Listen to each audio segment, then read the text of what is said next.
बिस्मिल्लाहिर्रहमानिर्रहीम। अस्सलाम वालेकुम नाज़रीन, मैं हूँ इरफान हाशमी और आपको प्रोग्राम दो टोक में लंदन से खुशामदीद कहता हूँ। और हमारे साथ मौजूद हैं इब्राहिम राय साहब। राय साहब, अस्सलाम वालेकुम। वालेकुम अस्सलाम। राय साहब, तीन खबरें हैं जिस पर हम तफसील से बात करेंगे। पहली खबर, लंदन में शहबाज और नवाज बयानिया जो है आपस में लड़ पड़े हैं और भाई को क्या कहकर इनकार किया गया, इसकी तफसील अपने सुनने वालों के साथ हम शेयर करेंगे। और फिर शहबाज शरीफ की सियासत और अब जो मिशन लंदन उन्हें दिया गया था उसका क्या ड्रॉप सीन हुआ है या नहीं हुआ। और दूसरी चीज, राय साहब, खान साहब ने जेल में एक्सरसाइज मशीन मांगी है और इमरान खान की वर्जिश और फिर पीडीएम को पसीना जो है वो छूट रहा है। इमरान खान को तोड़ने की बहुत कोशिशें की गई, लेकिन आज का ये बयान और फिर उन्हें अटक जेल से अडयाला जेल मुंतकिल करने के हवाले से क्या खबर सामने आई है, इसकी तफसील भी अपने सुनने वालों के साथ हम शेयर करेंगे। और फिर साइफर का केस अब लाइव स्ट्रीम होगा, ये chief justice Islamabad high court ने इस पर रिमार्क्स दिए, ये भी हम बताएंगे। और फिर राय साहब, सबसे अहम खबर, प्रोग्राम का आगाज हम इसी से करते हैं कि हमारे दोस्त सहाफी इमरान रियाज खान जो हैं वो आखिरकार अपने घर वापस आ गए। मैंने खैर जो मौकिफ अपना और स्टेटमेंट जो जारी किया अपने प्लेटफॉर्म के ऊपर भी, और लोगों से रिक्वेस्ट की है कि लीव हिम अलोन और उसे उसके हवाले से कोई कॉन्स्पिरेसी थ्योरी में हमें नहीं पढ़ना चाहिए। अच्छी बात यह है कि वो अपने बच्चों के पास बखैर आफियत जो है वापस आ गया और अब उसे, इमरान को, अपने बच्चों के साथ, अपनी फैमिली के साथ, अपने माँ बाप के साथ वक्त गुजारना चाहिए। और जिस किस्म की बातें सोशल मीडिया पर हो रही है, मेरा ख्याल है कि लोगों को ख्याल करते हुए इस मामले से अपने आप को बहुत दूर कर लेना चाहिए, क्योंकि राय साहब, जिस पर बीतती है वो जानता है या फिर उसके घर वाले जानते हैं। बाकी लोग सिर्फ कमेंट करते हैं और फिर कमेंट करने के बाद जो है वो मामला आया गया हो जाता है। लेकिन मेरा ख्याल है कि हमें इस मामले पर सबको ये स्ट्रेटेजी अपनानी चाहिए। जी राय साहब।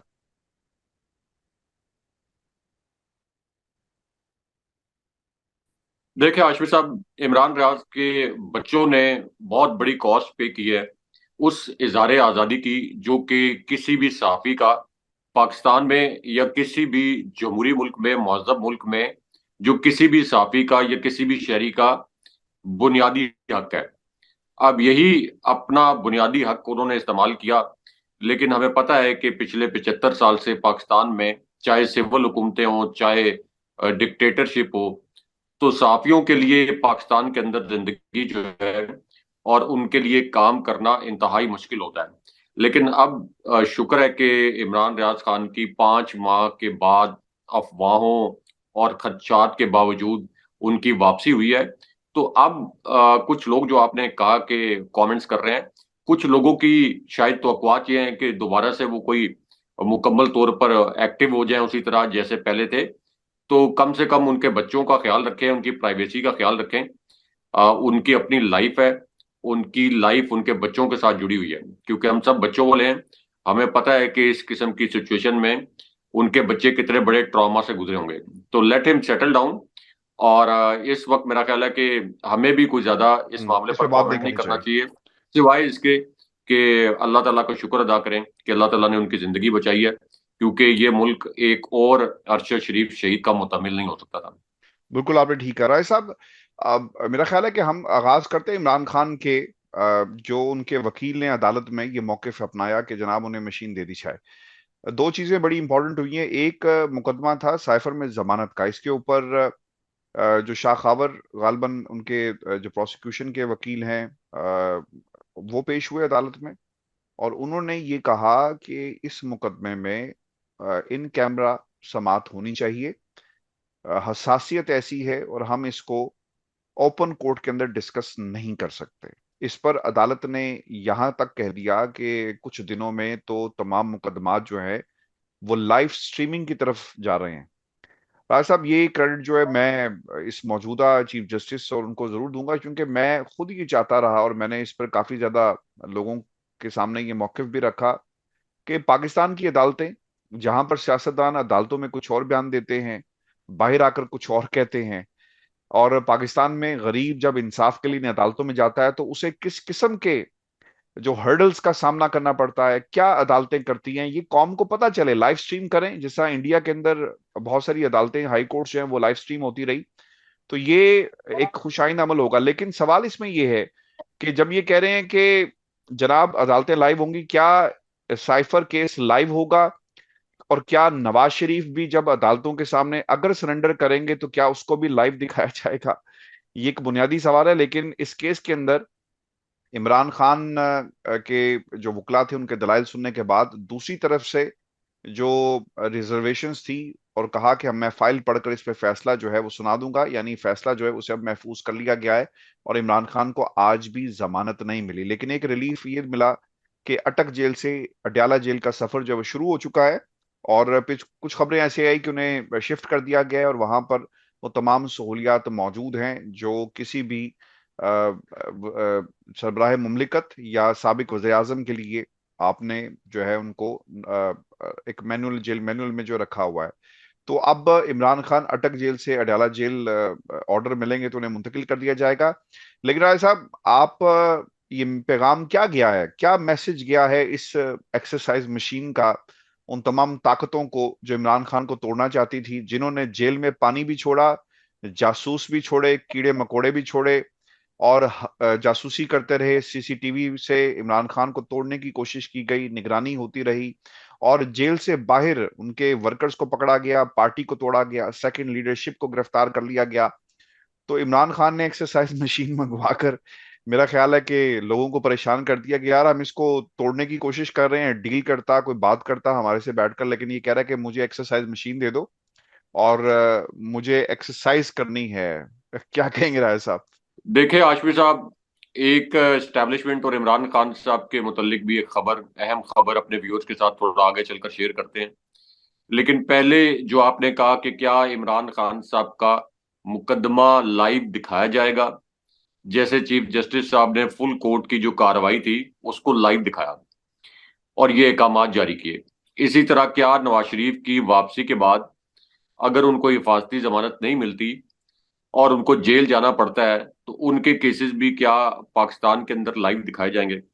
नंबर वन, हाशमी साहब, अगर साइफर केस की प्रोसीडिंग्स लाइव दिखाई जाएं, लाइव, तो मेरा ख्याल है कि चीफ जस्टिस जस्टिस फायज ईसा उसी दिन या तो रिजाइन कर देंगे, इस्तीफा दे देंगे, या फिर उसी दिन इस मामले का एक आज खुद नोटिस लेकर ये केस वो कहेंगे कि सुप्रीम कोर्ट में लगना चाहिए। यानी इस कदर ये बोगस केस है कि वो दिन जब ये लाइव इसकी प्रोसीडिंग्स होंगी और जस्टिफाइड ईसा भी देखेंगे, उनको जब पता चलेगा कि कितनी बड़ी अंधेर नगरी की गई है साइफर केस में, तो उनके पास और कोई ऑप्शन नहीं होगा सिवाय इसके कि या तो वो सुप्रीम कोर्ट में टेकअप कर लें या फिर वो इस्तीफा देकर चले जाएं और ये कहें कि बस अब जो भी इस केस को चलाना चाहता है उनकी मर्जी, हमारे बस में कुछ नहीं है। ये इतना बोगस केस है। दूसरी बात ये आशमी साहब कि साइफर केस के अंदर एक बड़ा जनरल सा एक आर्गुमेंट है। कोई बहुत बड़ी रॉकेट साइंस नहीं करनी थी कि ये साइफर कहाँ गया। इसकी कॉपी पाकिस्तान की फौजी क्यादत के पास मौजूद है, मौजूदा फौजी क्यादत के पास भी यकीनन होगी, क्योंकि जनाब बाजवा को घर तो नहीं ले गए होंगे साइफर साथ। आपके जो साबिक डीजीआईएसआई थे उनके पास भी थी। चेयरमैन सेनेटर सादिक संजरानी पाकिस्तान के अंदर ही हैं, कहीं उन्होंने उनको किसी ने अगवा तो नहीं कर लिया, उनके पास भी है। असद कैसर के पास भी है, राना सनउल्लाह के पास भी, शहबाज शरीफ चूंकि अपोजिशन लीडर थे तो उनके पास भी है, और फॉरेन ऑफिस के अंदर भी इसकी कॉपी पड़ी है, इसकी तस्दीक की गई है। मेरे अपने जराये ने भी तस्दीक किया है कि फॉरेन ऑफिस के अंदर साइफर की कॉपी मौजूद है। तो फिर साइफर के मामले पर इमरान खान साहब के खिलाफ बगावत जैसा मुकदमा और ऑफिशियल सीक्रेट एक्ट जैसा मुकदमा कैसे कायम किया जा सकता है? ये 24 करोड़ अवाम को अगर जब ये दिखाया जाएगा ये मुकदमा लाइव, तो ये 24 करोड़ अवाम भी, यानी जिनका कोई वकालत से ताल्लुक नहीं है, वो भी 1 मिनट के अंदर गैस कर लेंगे कि ये कितना बोगस मुकदमा है, जैसे मैंने जमीनी हकायक रखे। दूसरी बात यह है कि अगर साइफर को ये मान लें साइफर बड़ा सेंसिटिव डॉक्टर, साइफर के गुम होने की वजह से इमरान खान साहब के खिलाफ बगावत का मुकदमा दर्ज कर। एक लम्हे के लिए अगर ये अज्यूम कर लें तो हाशमी साहब, पहले तो इन्हीं के जो दिए गए बयानात हैं वही अदालत में इमरान खान साहब को बरी करवा दें, क्योंकि पहले तो ये कहते थे कि ये कागज का टुकड़ा है, इमरान खान साहब ने लहराया, इसके अंदर कोई धमकी नहीं थी, ये कोई ऑफिशियल सीक्रेट डॉक्यूमेंट नहीं है, कोई असास दस्तावेज नहीं है। तो एक तरफ इनके वो बयानात जो कि रिकॉर्डेड बयानात हैं वो मौजूद हैं, और दूसरी जानिब चूंकि अब इमरान खान साहब को तोशाखाना केस में उनकी सजा मुअत्तल हो गई थी, तो इस वजह से आप ये कह लें कि साइफर के बहाने इमरान खान साहब को गिरफ्तार रखना था। अच्छा, अब इसके अंदर एक और अहम चीज ये है, थोड़ा आगे चलकर बताते हैं एस्टेब्लिशमेंट वाली खबर भी। एक और अहम चीज ये है कि नवाज शरीफ के मुतल्लिक जो कहा जा रहा है कि हिफाजती जमानत वो लेंगे, ये अगर नवाज शरीफ को हिफाजती जमानत मिल गई, हाशमी साहब, जस्टिस फाइज ईसा बगैर कोई फैसला किए पहले माह के दौरान, यानी 17 सितंबर को उन्होंने हलफ उठाया, 21 अक्टूबर को आना है नवाज शरीफ ने, और अगर उनको 21 अक्टूबर से पहले हिफाजती जमानत मिल जाती है तो उसका मतलब है कि जस्टिस फाइज ईसा के पहले महीने के दौरान ही या 1 महीने 4 दिन के बाद ही जस्टिस फाइज ईसा की बतौर चीफ जस्टिस साख तबाह हो जाएगी। उनकी साख तबाह हो जाएगी क्योंकि इससे पहले ये तासुर बना, जब इमरान खान साहब की हुकूमत थी तो ये तासुर बना इमरान खान साहब की हुकूमत जाने के बाद भी कि जैसे फायज ईसा की एज अ जज हमदर्दियां पीडीएम के साथ है, ये तासुर बना जब जस्टिस फायज ईसा पार्लियामेंट में चले गए।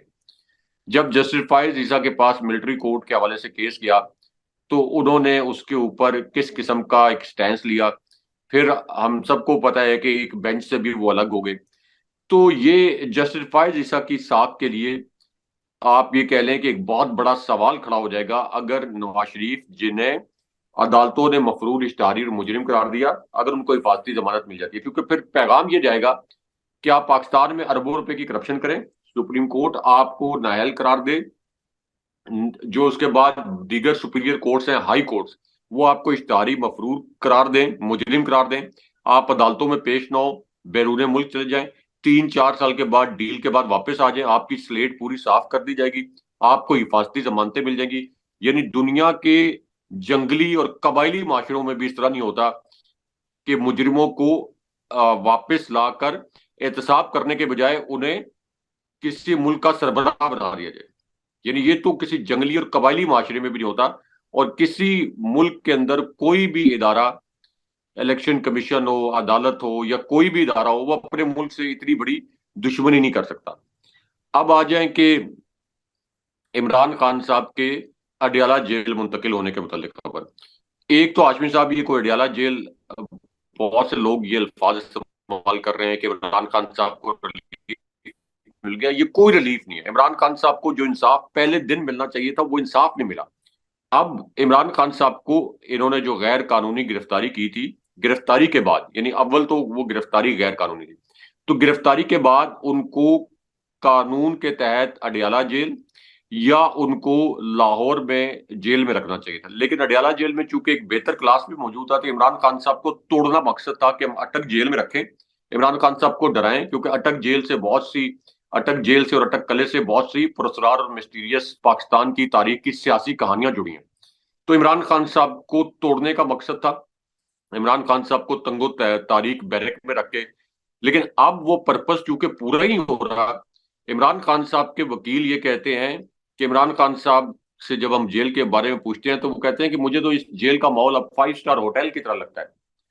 इमरान खान साहब ने इनको कोई अपना वीक पॉइंट नहीं दिया कि ये समझे कि मैं यहाँ पर तंग हो रहा हूँ, हालांकि इमरान खान साहब को तंग किया गया है। इमरान खान साहब को ज़हनी तौर पर और जिस्मानी तौर पर और असाबी तौर पर तोड़ने की कोशिश की गई है। ये भी एक तशद्दुद की किस्म होती है कि वो साबिक प्राइम मिनिस्टर हैं, जो सहूलियात उनका हक था वो उनको सहूलियात नहीं दी गई। लेकिन इमरान खान साहब ने कोई गिला इसलिए नहीं किया, ये कंप्लेंट इसलिए नहीं की कि इमरान खान साहब को ये लगता था कि अगर मैं कोई गिला करूंगा या कोई शिकायत करूंगा तो ये समझेंगे कि मैं तंग हो रहा हूँ। इसलिए इमरान खान साहब के वकला ने बार बार कहा जाके कि हम जो जाली रिपोर्ट अटॉर्नी जनरल ने जमा कराई थी सुप्रीम कोर्ट में कि आपको सहूलियात मैसर नहीं है, हम ये जाली रिपोर्ट एक्सपोज करके सुप्रीम कोर्ट में एक और पिटीशन फाइल करना चाहते हैं, लेकिन इमरान खान साहब ने मना कर दिया। अब अडयाला जेल आप ये समझ लें कि ये कोई फैसला chief justice Islamabad high court का ऐसा ऐसा फैसला नहीं है कि कोई और ना चाह रहा हो और जस्टिस जस्टिस आमिर फारूक ने यह फैसला दे दिया हो, कि कोई और कुव्वत ये फैसला ना चाह रही हो और ये फैसला दे दिया हो, ऐसा नहीं है। अब असल में एक तो अडयाला जेल भेजने के सिवा कोई ऑप्शन नहीं था, दूसरा ये कि इमरान खान साहब को अटक जेल में रख कर 45 दिन से ऊपर हर किस्म का तजर्बा कर लिया गया। पता चल गया कि इमरान खान साहब को 45 दिन के बजाय 45 साल भी रखेंगे उसी बुरी हालत में, तो इमरान खान साहब ने टूटना नहीं और झुकना नहीं है। तो जब इमरान खान साहब ने झुकना भी नहीं है, टूटना भी नहीं है, तो फिर यही डिसीजन किया गया कि चलें अब अडयाला जेल में इमरान खान साहब को शिफ्ट करते हैं, ताकि ये कहा जाए कि पाकिस्तान के अंदर कोई इतनी भी अंधेर नगरी नहीं है और इतना भी कानून और आइन को रोंदा जा रहा नहीं जा रहा। अब ये कुछ लोग कह रहे हैं कि जस्टिस आमिर फारूक ने बड़ा जबरदस्त फैसला किया। कोई जबरदस्त फैसला नहीं है। जबरदस्त फैसला तो ये होता कि इमरान खान साहब को ना सिर्फ ये कि जमानत मिलती, बल्कि जस्टिस आमिर फारूक ये कहते कि तोशाखाना केस में जब मैंने सजा मुअत्तल करके जमानत दे दी, तो फिर ये जो बोगस तरीन केस है इसके अंदर कैसे गिरफ्तार किया गया। लेकिन इस किस्म के सवालात तो पाकिस्तान की अदालतें, जिनके ऊपर बड़े बड़े ताले लगाने चाहिए, वो इस किस्म के सवालात नहीं करती, बल्कि जज साहिबान सिर्फ रोते हैं इस कोर्ट्स के अंदर बैठ के, रोते हैं सिर्फ जज साहिबान के हमारे फैसलों पर अमल दरामद नहीं हो रहा। हालांकि अमल दरामद करवाने के लिए आप अपने ऑर्डर्स तो इशू करें। तो इसलिए हाशमी साहब, इमरान खान साहब को अडयाला जेल मुंतकिल किया जा रहा है। इससे आप ये कह सकते हैं कि एक मैसेज जरूर जाएगा फजलुर रहमान, नवाज शरीफ और इसी तरह शहबाज शरीफ एंड कंपनी को, कि कहीं इमरान खान साहब के साथ एस्टेब्लिशमेंट के हालात ठीक तो नहीं हो रहे। जैसे पिछले 2-3 दिन के अंदर बड़ी पॉजिटिव डेवलपमेंट्स हुई हैं इमरान खान साहब के लिए, तहरीक इंसाफ के लिए, पाकिस्तानी अवाम के लिए, पाकिस्तानी साफियों के लिए। जैसे इमरान रियाज खान की रिहाई, उसके बाद पीटीआई की कुछ खवातीन कारकुन, खासतौर पर एक इनकी जो बहुत बड़ी एक्टिविस्ट थी, उनकी रिहाई, और इमरान खान साहब का अब अटक जेल में वहां से अडयाला जेल मुंतकिल किया जाना, और अब थोड़ी सी ऐसा लगता है कि वो केसेस जो हैं वो थोड़ा सा चलना शुरू हो गए हैं। तो इसलिए ये जब इस किस्म की सूरत हाल होती है अच्छा, तो उसका मैं एस्टेब्लिशमेंट को आपको फायदा होता है। मैं आपको ना एक एक यहाँ पे इंफॉर्मेशन दे दूं। क्योंकि आपने वो सनम जावेद की गालबन बात की, जी जी। तो वो जेल से बाहर निकली है राय साहब, तो उनको गिरफ्तार दोबारा कर लिया गया।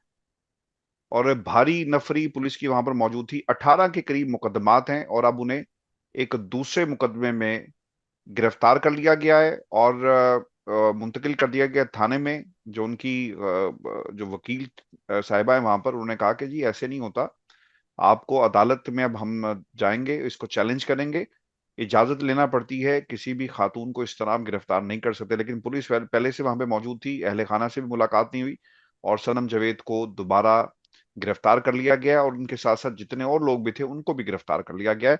तकरीबन जो मुकदमात हैं उनके ऊपर काफी सारे मुकदमात, 18 मुकदमात का जिक्र जो है वो किया जा रहा है। तो वो रिलीफ वाली बात मुझे राय साहब लगता है ये कि ये इलेक्शन और उसके बाद नताइज और फिर हुकूमत और फिर आहिस्ता आहिस्ता ये चीजें जो है ना डाई डाउन होंगी। लेकिन उससे पहले बहुत मुश्किल हो जाएगा। वो लोग जो आवाज उठाते हैं तहरीक इंसाफ के लिए, तहरीक इंसाफ के हक में ट्वीट्स करते हैं, तहरीक इंसाफ के लिए बाहर निकलते हैं, ये उनके खिलाफ एक घेरा तंग उस वक्त तक होता रहेगा जब तक इंतखाबात की हतमी तारीख और फिर किसको जितवाना है या कौन जीतेगा इस बात का इलेक्शन से पहले फैसला नहीं हो जाता।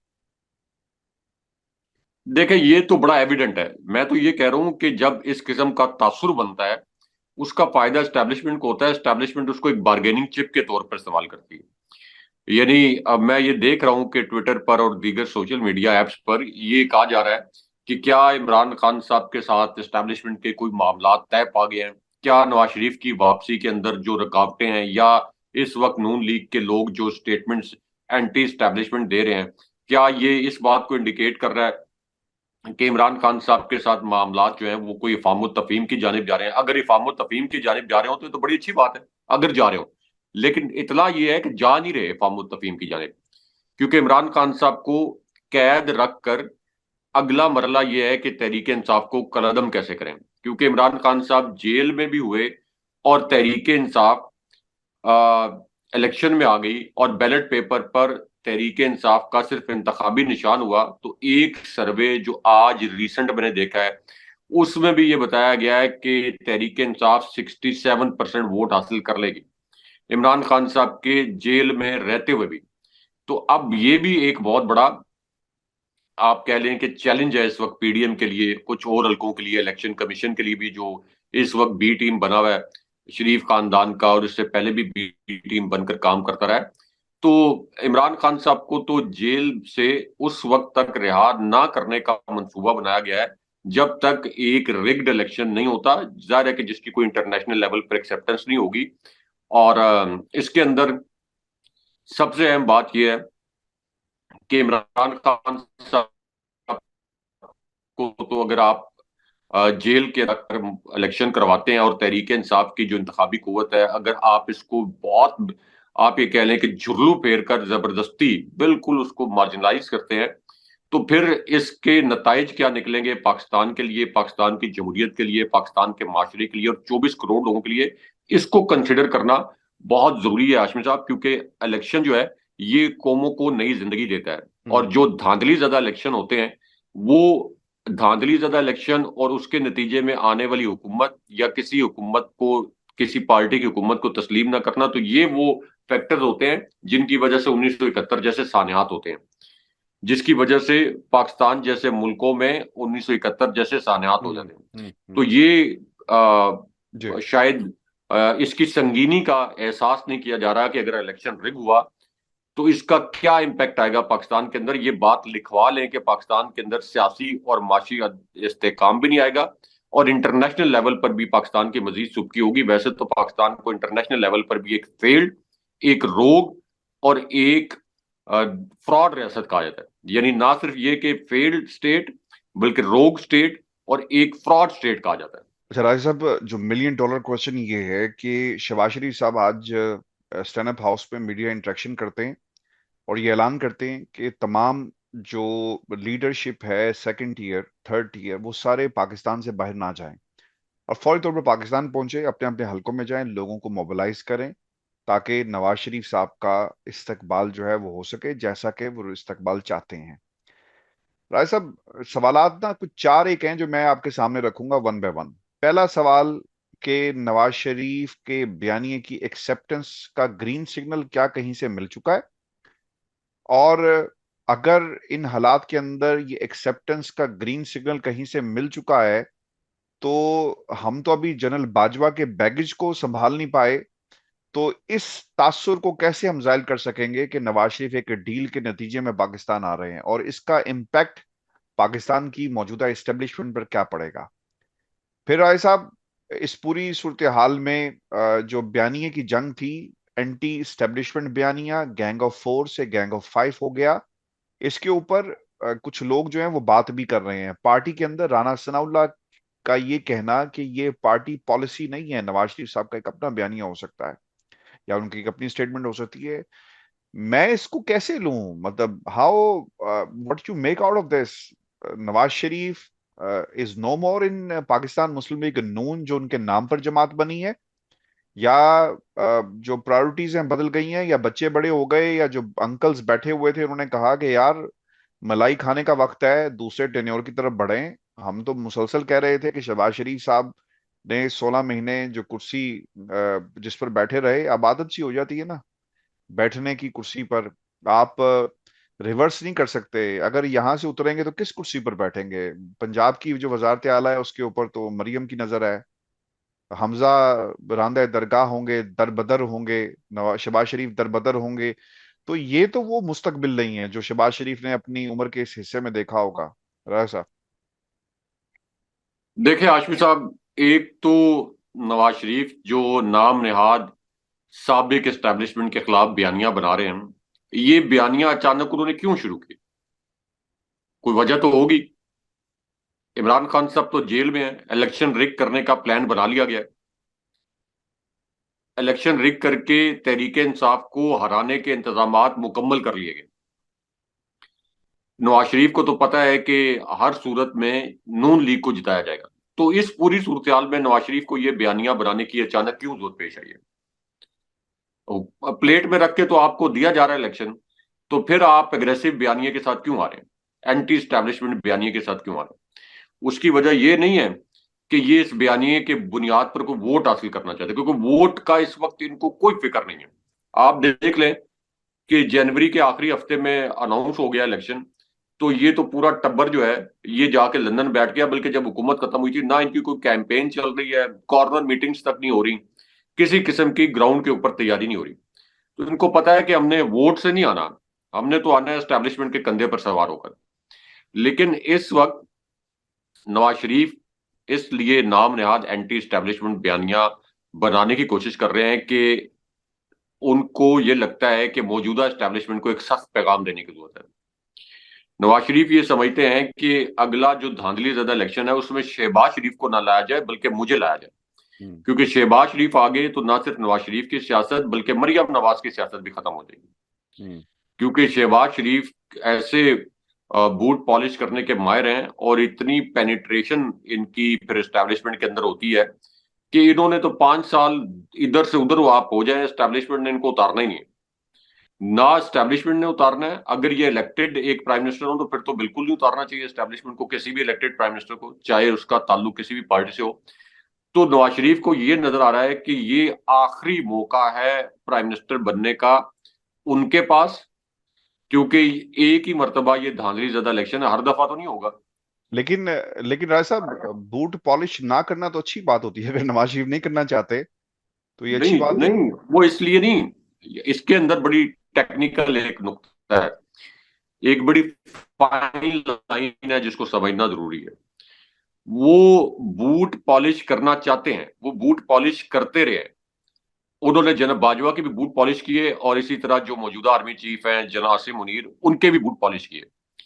लेकिन इस बूट पॉलिश करने के बावजूद एस्टेब्लिशमेंट और शहबाज शरीफ का जो आपस का एक राब्ता बना और शहबाज शरीफ के साथ जो उनका कंफर्ट लेवल बना, तो नवाज शरीफ ये चाहते हैं कि नहीं, आप मुझे प्राइम मिनिस्टर बनाएं। तो अब ये जो जनाब बाजवा के कंधे पर रखकर बंदूक चला रहे हैं, सुना जनाब बाजवा यानी बात जनाब बाजवा के एहतसाब की कर रहे हैं, लेकिन सुना मौजूदा एस्टेब्लिशमेंट को रहे हैं कि भाई मैं तो देखें बड़े जारहाना बयानिए के साथ आ रहा हूं, और उसके बाद अगर मेरा रास्ता रोका गया या मुझे जेल में डाला गया या मुझे फांसी जमानत नहीं मिलती या मुझे प्राइम मिनिस्टर नहीं बनाया जाता अगले धांधली ज्यादा इलेक्शन में, तो फिर मैं देख लें कि मैंने जनाब बाजवा के खिलाफ कितना सख्त बयानिया बना। ये आप ये कह लें कि अपनी जिंदगी का आखिरी एडवेंचर इनसे मरियम नवाज करवा रही है, आखिरी एडवेंचर। क्योंकि मरियम नवाज इस वक्त बड़ी डेस्परेट है और उस वक्त को भी कोस रही हैं कि शहबाज शरीफ को क्यों ये वफाक में लेके आए थे, और उनकी जगह किसी और को अगर ये प्राइम मिनिस्टर बना देते तो ये इनके लिए ज्यादा अच्छा होता। अब शहबाज शरीफ के मुतल्लिक सबसे पहले एक्सक्लूसिव स्टोरीज हमने दो टॉक के प्लेटफॉर्म पर शेयर की, बार बार बताया कि शहबाज शरीफ के मुतल्लिक मरियम नवाज और नवाज शरीफ को यह पता चल चुका है कि उन्होंने एस्टेब्लिशमेंट के साथ मिलकर ये गेम करने की कोशिश की बारहा कि नवाज शरीफ वापस ना आए, ताकि यहाँ शहबाज शरीफ प्राइम मिनिस्टर बन जाए और नवाज शरीफ को जाके यही पैगाम देते रहे कि एस्टेब्लिशमेंट की जानिब से और अदलिया की जानिब से गारंटी नहीं मिल रही। लेकिन इसके अंदर जो सबसे बड़ी और अहम बात है वो ये है कि अगर नवाज शरीफ वापस आते हैं, एस्टेब्लिशमेंट का तो जो रोल है उसको थोड़ा सा आगे करके डिस्कस करते हैं आगे जाकर, लेकिन वापस आते हैं, अगर उनको रिलीफ मिलता है तो इसका मतलब ये होगा कि ये एक ऐसी डील थी जिसका जस्टिफाइड हिस्सा था। इसका मतलब ये होगा, तासुर ये बनेगा कि जस्टिफाइड हिस्सा इस डील का हिस्सा था, वरना मेरिट के ऊपर तो नवाज शरीफ को किसी भी सूरत हिफाजती जमानत नहीं मिलती। नवाज शरीफ के केसेस ओवरनाइट कैसे खत्म होंगे? जनवरी के आखिरी हफ्ते में इलेक्शन होना है, उस वक्त तक नवाज शरीफ की जो स्लेट है वो कैसे साफ होगी? नवाज शरीफ को इलेक्शन लड़ने की इजाजत कैसे दी जा सकती है? तो ये तमाम सवालात जो हैं ये चीफ जस्टिस जस्टिस फायज ईसा के सामने होंगे। और अगर नवाज शरीफ को हिफाजती जमानत जैसे इसहाक डार को और सलमान शहबाज को मिली थी लंदन से रवाना होने से पहले, तो सबको पता था कि जनाब बाजवा के साथ एक डील हुई है उस डील के नतीजे में। लेकिन अगर आप अच्छा जस्टिफाइड मैं ईसा की जानिब से कुछ नहीं होता तो फिर ऐसे लगेगा कि ये वो भी इस डील का हिस्सा है। अच्छा मैं आपको ना एक और भी बहुत इंटरेस्टिंग बात है, राना सनाउल्लाह, मैं क्या यही कह सकता हूँ ना, क्या पिद्दी का शोरबा।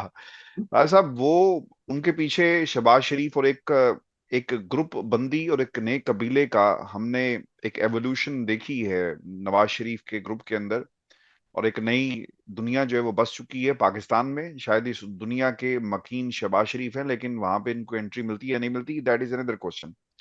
एक और आवाज उठी है, और ये आवाज उठी है जी मुशाहिद हुसैन सैयद साहब की तरफ से। मुशाहिद हुसैन सैयद साहब जो हैं वो एक बहुत ही पढ़े लिखे इंसान है, और एक उनका एक अपना एक विजन भी है पाकिस्तान मुस्लिम लीग नून के साथ। और ये उन लोगों में से हैं राय साहब जिन्होंने पिछले कुछ अरसे में पीडीएम की हुकूमत को लताड़ा, अपनी हुकूमत के खिलाफ बहुत सारी बातें की, अपनी पार्टी के खिलाफ बहुत सारी बातें उन्होंने की, लेकिन अभी वो क्या आप कहते हैं। इनके मुतल्लिक जो खबर पढ़ेंगे ना, वो उसमें एक ख्याल जरूर रखिएगा कि मुशाहिद हुसैन सैयद एस्टेब्लिशमेंट के आदमी हैं। बिल्कुल ठीक है। अब पढ़े खबर तो फिर कनेक्ट मैं करें डॉट। और अब आपको आप पता लग जाएगा डॉट कनेक्ट कि करें। नहीं वो ठीक है करें करेक्ट, लेकिन ये जो मैं खबर पढ़ने जा रहा हूँ ना, आपको पता चल जी। जाएगा कि अगर ये जिस तरह आप कहते हैं कि एस्टेब्लिशमेंट के बंदे हैं, तो उन्होंने कहा हाँ, क्या है फिर, तो ये मैं कन्फेशन यही कह रहा हूँ स्टेटमेंट ना, हो गई। आप खबर बड़ी मजे की बन जाएगी। बॉस ये एक कन्फेशन स्टेटमेंट हो गई, फिर कन्फेशन जी जी। स्टेटमेंट क्यों? वो ये कह रहे हैं कि पीटीआई हुकूमत के खिलाफ एस्टेब्लिशमेंट और पीडीएम का ज्वाइंट ऑपरेशन था। ये जी। मुशाहिद हुसैन सैयद साहब एस्टेब्लिशमेंट की अगर नुमाइंदगी जिस आप कह रहे हैं ऑब्वियसली, तो उन्होंने कन्फेशन स्टेटमेंट दे दिया है, ना सिर्फ पीडीएम अपनी जमात और बल्कि एस्टेब्लिशमेंट के हवाले से। फिर वो ये कहते हैं कि नवाज शरीफ के खिलाफ एक सॉफ्ट कू में अदलिया और इमरान खान के खिलाफ पार्लिमान इस्तेमाल हुई।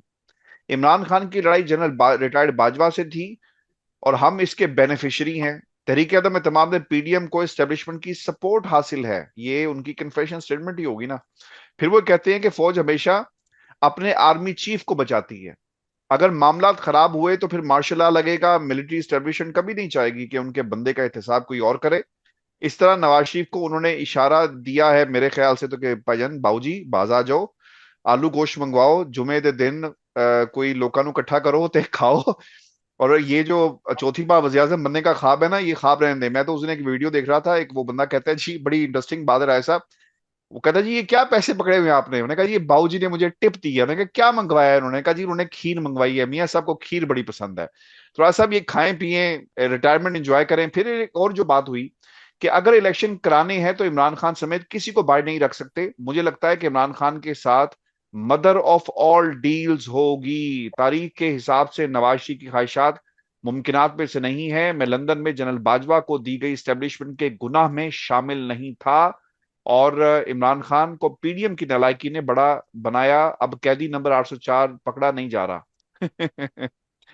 सर ये तो अच्छा। बड़े कन्फेशन हो गए, और वो एक्सेप्ट कर रहे हैं कि मदर, मेरे लिए इंटरेस्टिंग पता क्या बात है ऐसा, mother of all all deals का वो क्या कहना चाह रहे हैं कि कोई बहुत बड़ी डील होगी तभी खान साहब बाहर आएंगे, या फिर मदर ऑफ ऑल डील्स जो है वो इन मेकिंग है?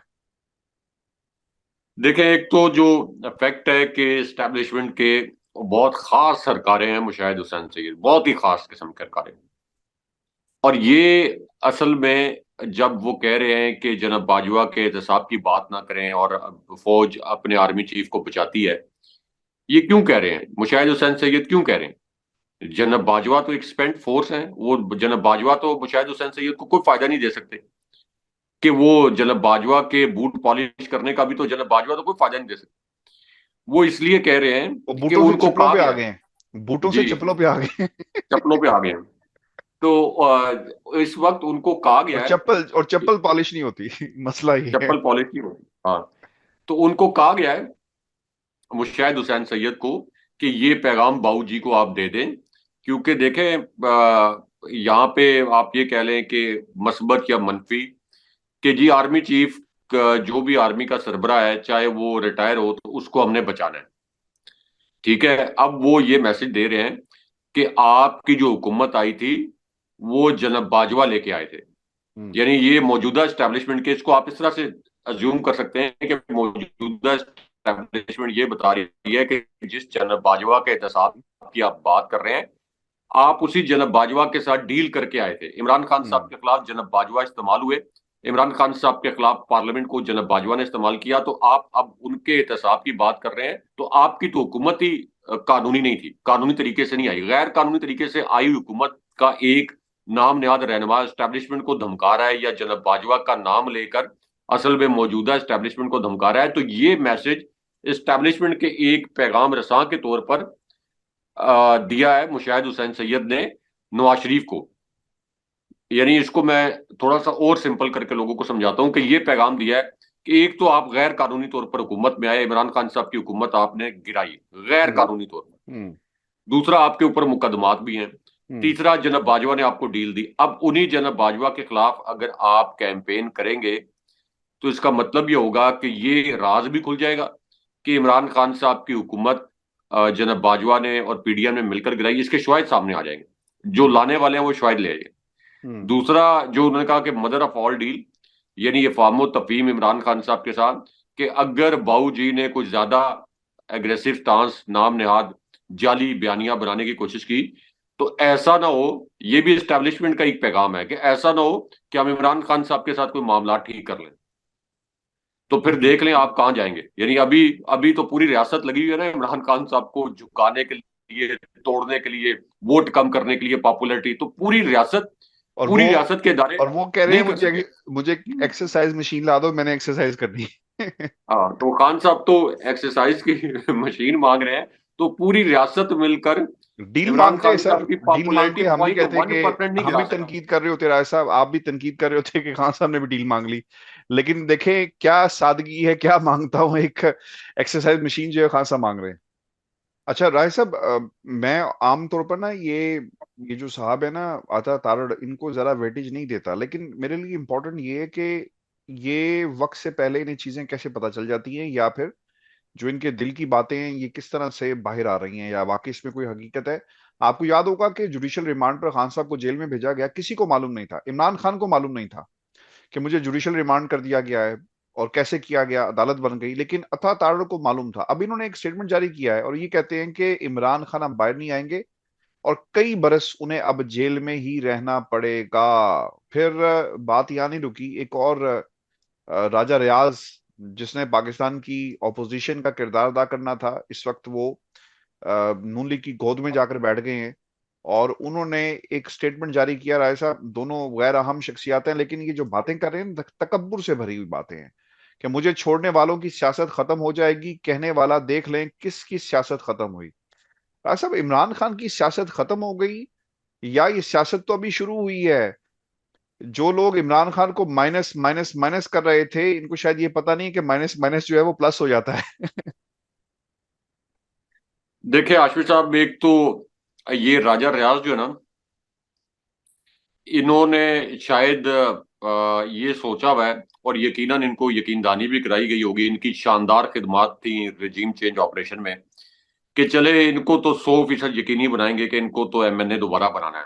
यानी पूरे के पूरे डब्बे उल्टा देंगे, पूरे के पूरे बैलेट बॉक्स उल्टा देंगे, और जो वोट डालने वाले हैं वो अहम नहीं होंगे, वोट काउंट करने वाले अहम होंगे।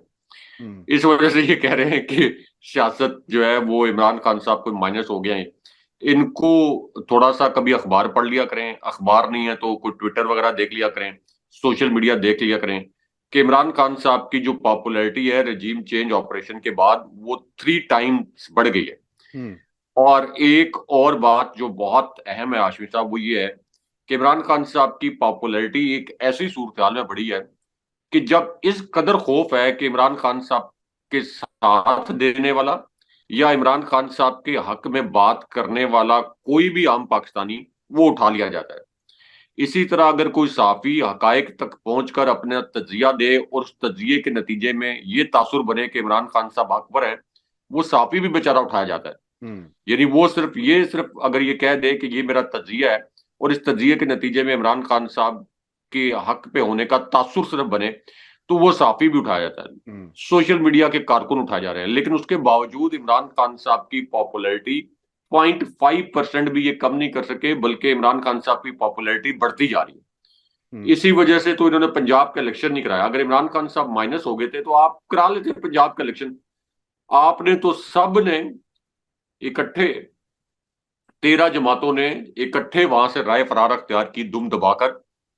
तो राजा रियाज, अगर कोई फ्री एंड फेयर इलेक्शन हो हाशमी साहब, तो हम्म। इस वक्त पाकिस्तान के अंदर सियासी तौर पर, अदरवाइज मैं बात नहीं कर रहा, ये कोई मैं कोई तजीक आमेज बात नहीं कर रहा, लेकिन सियासी तौर पर पाकिस्तान के अंदर जो 2-3 काबिल नफरत, इंतहाई काबिल नफरत जो शख्सियात बनी है सियासी तौर पर, अदरवाइज काबिल इस्तारतन, नफरत नहीं, आप इस्तारतन बात इस तारतन वो बनी है। उनमें से एक है नूर आलम खान, क्योंकि ये जिस तरीके से सामने आए थे रजीम चेंज ऑपरेशन को दुरुस्त साबित करने के लिए लोटे बंद करो, तो ये सबसे ज्यादा आप कह लें कि इस वक्त सियासी तौर पर नफरत का शिकार होंगे अगर ये फ्री एंड फेयर इलेक्शन हो।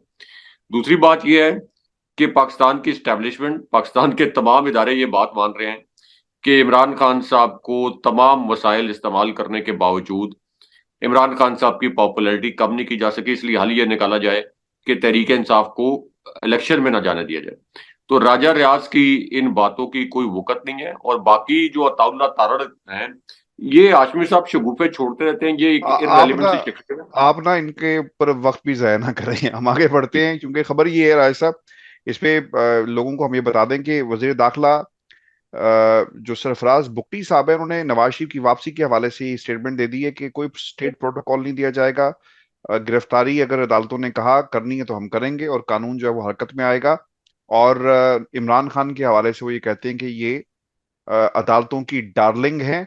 और फिर उन्होंने ये भी कहा है राय साहब कि जो इंतखाबात हैं, इमरान खान ने हिस्सा लेना है नहीं लेना है, ये अदालतों ने फैसला करना है, इस पे हमारा कोई किरदार नहीं। क्योंकि राय साहब, आपको मालूम होगा कि अनवारुल हक काकड़ साहब की का जो स्टेटमेंट थी, जो उन्होंने इंटरनेशनल मीडिया पर जो चला, कि इमरान खान के ना होने से भी शफाफ इंतखाबात जो है हो सकते हैं, उस पर इन्होंने कहा जी कि ये साको सबाक से हटकर जो है इस बात को जो है वो लिया गया है। तो ये थे सरफराज बुगटी साहब, जो इस वक्त हमारे वजीर दाखिला है। और पाकिस्तान में नवाज शरीफ की वापसी पर इनका किरदार क्या होगा, ये एक इंतहाई अहम सवाल है। ये क्या कर रहे होंगे उस वक्त। व्यूअर्स, ये शो था आज का हमारा। अपने कमेंट जरूर भेजिएगा, चैनल को सब्सक्राइब करना मत भूलें। मुझे और इब्राहिम राय साहब को इजाजत दीजिए, अल्लाह ने के बाद। अल्लाह ने के बाद।